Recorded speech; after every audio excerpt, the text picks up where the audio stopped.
Welcome back to my YouTube channel.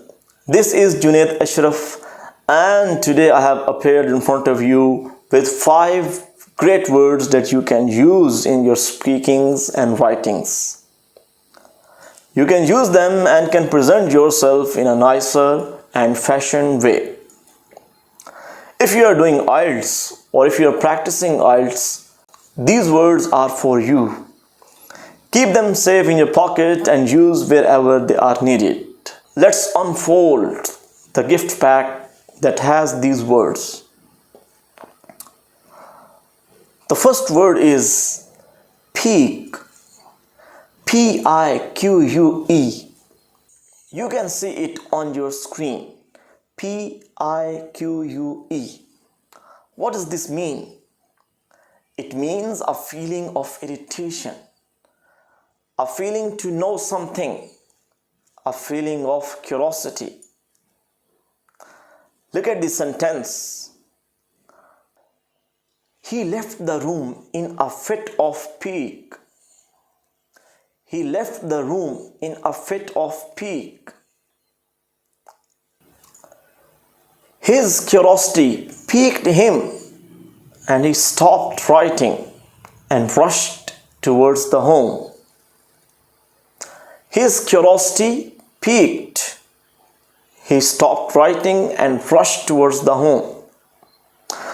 This word is really helpful as we all have this feeling now and then. So you can use whenever it is needed. I'm sure the second word you are going to like the most.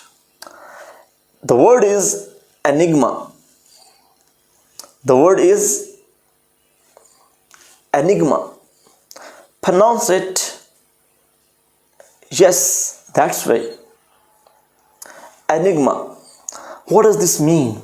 Enigma means a person or a thing, but especially a person that is difficult to understand, that is mysterious in nature,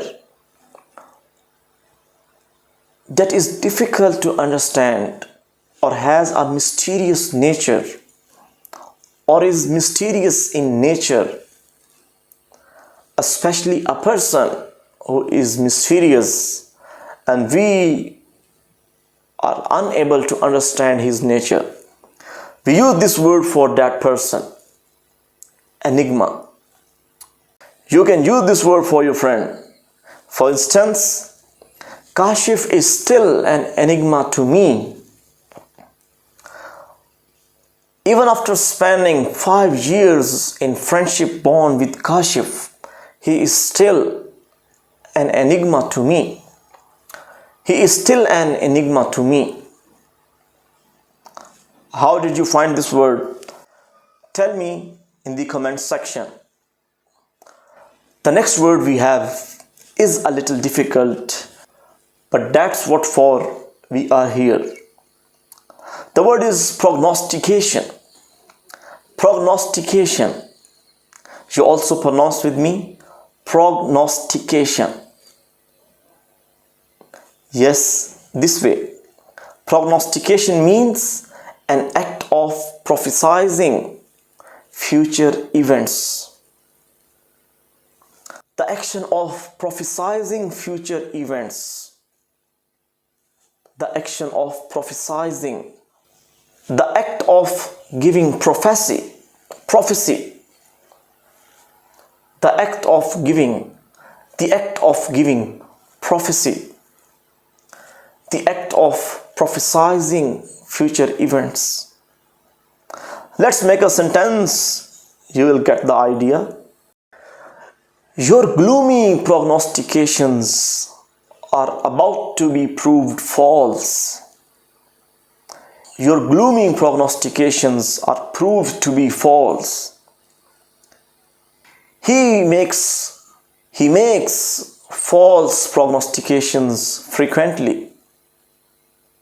You can say to your friend, you always say this, you always prognosticate wrong, false, you always prognosticate wrong. You always prognosticate false. I hope you like this word too. The next word is also very captivating in its appearance. The word is overhaul. The word is overhaul.